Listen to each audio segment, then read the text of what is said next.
Thanks, Michaela. So I prepared for you a couple of demos today. My company is called Spectralmind. We are coming from music intelligence, so we are actually technologists. We analyze music, try to understand it, figure out what music means, and build relations upon that. What we concentrated for the last part of our company history was an app called Sonaflow, and where we tried to make the user experience better for the end user with large data sets. So I will show you today what the old approach was with sorting and aggregating music. So we go through a few examples, and then I'll demo our app, which is called Sonaflow, and which is not in the App Store at the moment, it's just in development. So yeah, we focus on making music exploration more joyful, and as I said, I present the user interface for big data. So the old user interfaces traditionally are basically spreadsheets, from iTunes, which is totally fine if you have 100, 200 titles, tracks to play with. You stay perfectly organized. If the so this will probably work out for a limited data set, and also like a more beautiful way of a list with alphabetically sorted artists. If you now are attached to Spotify, this gets a bit harder to stay in touch with. And some new user interface concepts have evolved and are being developed at the moment, and the focus there is staying organized with very large data and adding exploration capabilities to it. And I want to show you 4 examples you might have heard of. One is Discover, the other one is called Atlantis, Auditorium, and Planetary. They are all in the App Store, and these are the 4 that gained relevant traction, let's call it that way. Our take on this is the app called Sonaflow. It's not released yet. It will be released before summer. Our aim is to take popular music sources like YouTube, Last.fm, and Spotify, do a mashup, and provide you a structured visual way of zooming into your library. It will look something like this. We have the bubble approach. But now let's go into the actual demos. So the first I wanted to show is the app called Atlantis. They're somewhat maybe not so popular, mainly because their content is alternative content. So it's rather artists that are not so well known, but they're structuring it in a new way, around in circles. The closer it is to the center, the more popular is the artist, and so you can actually read about it, view the band, like it, play it, and explore visually in this data set. So the next thing is called Planetary. It was quite popular, and it's a very visual representation of your iTunes library. It basically makes a planet or a universe out of your library. As you can see, it's very playful. The bands are planets, or I think the bands are small. The bands are small solar systems, and the planets circling around the suns are actually albums. So this is actually a very visual take.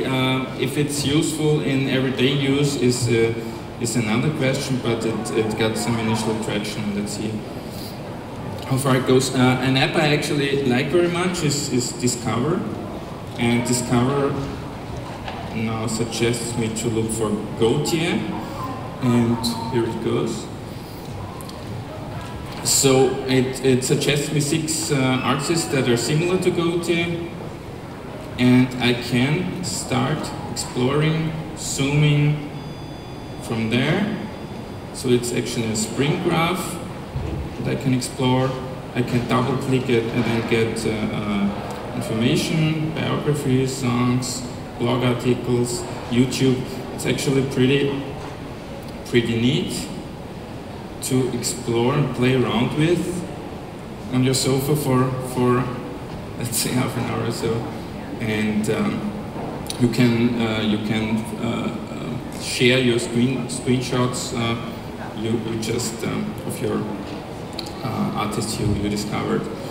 The last app I want to present you that also got significant traction, I believe 1 year ago.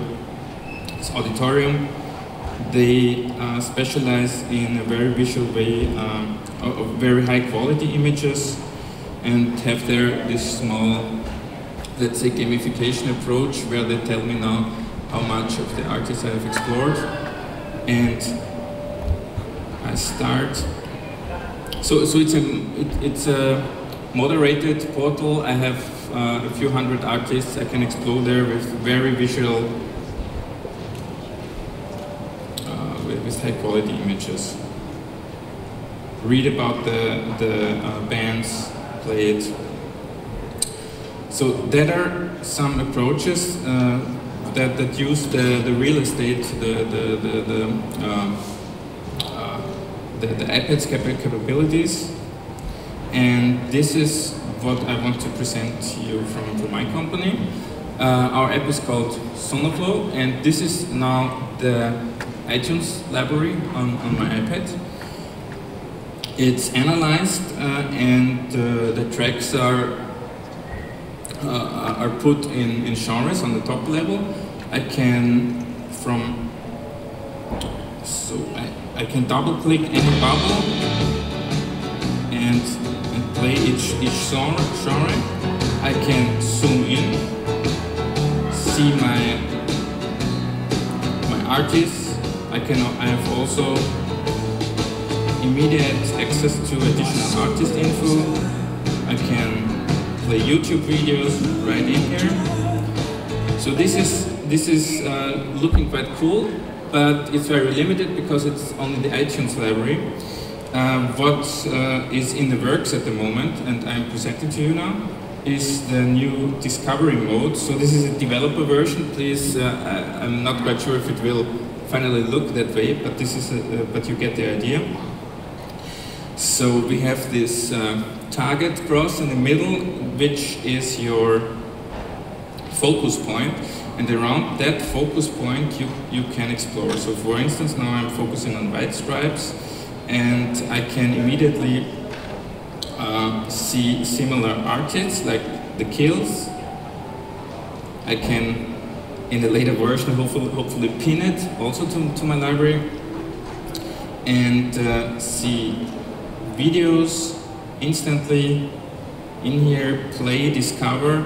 If I like The Kills, I just pin it, and it's pinned to my Spotify, and it's works hand in hand with my Spotify account in the background. I can further explore. I can focus on The Kills, yes, and go further and further from that. Read, play videos, play the most popular tracks as delivered from Spotify, and it's a very visual take on that. What we are currently, so this is basically our visual, or let's say the more cool way to explore Spotify, your Spotify catalog, with the help of their metadata and Last.fm's metadata.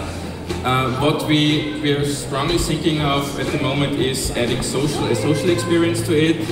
So, for instance, seeing what your friends are listening immediately on your library.